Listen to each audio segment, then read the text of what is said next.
سورۃ البقرہ آیت نمبر 181 182 وَمَن بَدَّلَهُ بَعْدَ مَا سَمِعَهُ فَإِنَّمَا اسْمُهُ عَلَى الَّذِينَ يُبَدِّلُونَهُ إِنَّ اللَّهَ سَمِيعٌ عَلِيمٌ۔ جو شخص وصیت کو سننے کے بعد بدل ڈالے تو اس کے بدلنے کا گناہ انہی لوگوں پر ہے جو اس کو بدلیں، اور بے شک اللہ سنتا جانتا ہے۔ فَمَن خَافَ مِن مُوصٍ جَنَفًا أَوْ إِثْمًا فَأَصْلَحَ بَيْنَهُمْ فَلَا إِثْمَ عَلَيْهِ إِنَّ اللَّهَ غَفُورٌ رَحِيمٌ۔ اگر کسی کو وصیت کرنے والے کی طرف سے کسی وارث کی طرفداری یا حق تلفی کا اندیشہ ہو تو اگر وہ وصیت کو بدل کر وارثوں میں صلح کرا دے تو اس پر کچھ گناہ نہیں، بے شک اللہ بخشنے والا اور رحم کرنے والا ہے۔ بسم اللہ الرحمن الرحیم۔ سورۃ البقرہ آیت نمبر 183۔ یا ایھا الذین آمنوا کتب علیکم الصیام کما کتب علی الذین من قبلکم لعلکم تتقون۔ مومنو، تم پر روزے فرض کیے گئے ہیں جس طرح تم سے پہلے لوگوں پر فرض کیے گئے تھے تاکہ تم پرہیزگار بنو۔ آیت نمبر 184۔ ایام معدودات فمن کان منکم مریضا او علی سفر فعدۃ من ایام اخر وعلی الذین یطیقونہ فدیۃ طعام مسکین فمن تطوع خیرا فہو خیر لہ وان تصوموا خیر لکم ان کنتم تعلمون۔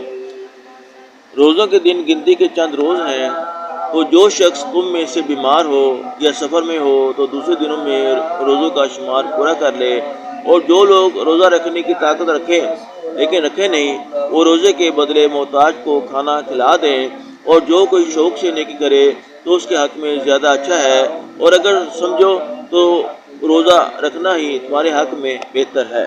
آیت نمبر 185۔ شہر رمضان الذی انزل فیہ القرآن ھدی للناس وبینات من الھدی والفرقان فمن شہد منکم الشہر فلیصمہ ومن کان مریضا او علی سفر فعدۃ من ایام اخر یرید اللہ بکم الیسر ولا یرید بکم العسر ولتکملوا العدۃ ولتکبروا اللہ علی ما ھداکم ولعلکم تشکرون۔ روزوں کا مہینہ رمضان کا مہینہ ہے جس میں قرآن اول نازل ہوا، جو لوگوں کا رہنما ہے اور جس میں ہدایت کی کھلی نشانیاں ہیں، اور جو حق و باطل کو الگ الگ کرنے والا ہے۔ تو جو کوئی تم میں سے اس مہینے میں موجود ہو چاہیے کہ پورے مہینے کے روزے رکھے، اور جو بیمار ہو یا سفر میں ہو تو دوسرے دنوں میں رکھ کر ان کا شمار پورا کر لے۔ اللہ تمہارے حق میں آسانی چاہتا ہے اور سختی نہیں چاہتا، اور یہ آسانی کا حکم اس لیے دیا گیا ہے کہ تم روزوں کا شمار پورا کر لو، اور اس احسان کے بدلے کہ اللہ نے تم کو ہدایت بخشی ہے تم اس کو بزرگی سے یاد کرو اور اس کا شکر ادا کرو۔ بسم اللہ الرحمن الرحیم۔ سورۃ البقرہ آیت نمبر 186۔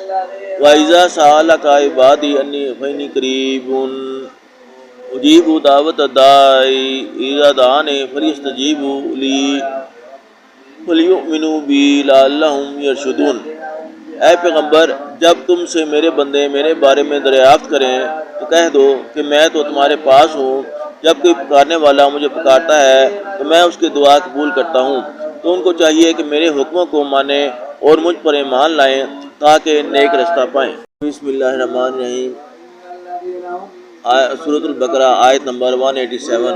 أُحِلَّ لَكُمْ لَيْلَةَ الصِّيَامِ الرَّفَثُ إِلَىٰ نِسَائِكُمْ هُنَّ لِبَاسٌ لَكُمْ وَأَنتُمْ لِبَاسٌ لَهُنَّ عَلِمَ اللَّهُ أَنَّكُمْ كُنتُمْ تَخْتَانُونَ أَنفُسَكُمْ فَتَابَ عَلَيْكُمْ وَعَفَا عَنكُمْ فالآن باشروہن وابتغوا ما كتب الله لكم وكلوا واشربوا حتى يتبين لكم الخيط الأبيض من الخيط الأسود من الفجر ثم أتموا الصيام إلى الليل ولا تباشروهن وأنتم عاكفون في المساجد تلك حدود الله فلا تقربوها كذلك يبين الله آياته للناس لعلهم يتقون۔ روزے کی راتوں میں تمہارے لیے اپنی عورتوں کے پاس جانا جائز کر دیا گیا ہے، وہ تمہاری پوشاک ہیں، اور اور تم ان کی پوشاک ہو۔ اللہ کو معلوم ہے کہ تم ان کے پاس جانے سے اپنے حق میں خیانت کرتے تھے، سو اس نے تم پر مہربانی کی اور تمہاری حرکات سے درگزر فرمائی۔ اب تم کو اختیار ہے کہ ان سے مباشرت کرو، اور اللہ نے جو چیز تمہارے لیے لکھ رکھی ہے یعنی اولاد، اس کو اللہ سے طلب کرو اور کھاؤ اور پیو یہاں تک کہ صبح کی سفید دھاری رات کی سیاہ دھاری سے الگ نظر آنے لگے، پھر روزہ رکھ کر رات تک پورا کرو، اور جب تم مسجدوں میں اعتکاف بیٹھے ہو تو ان سے مباشرت نہ کرو، یہ اللہ کی حدیں ہیں، ان کے پاس نہ جانا۔ اسی طرح اللہ اپنی آیتیں لوگوں کے سمجھانے کے لیے کھول کھول کر بیان فرماتا ہے تاکہ وہ پرہیزگار بنے۔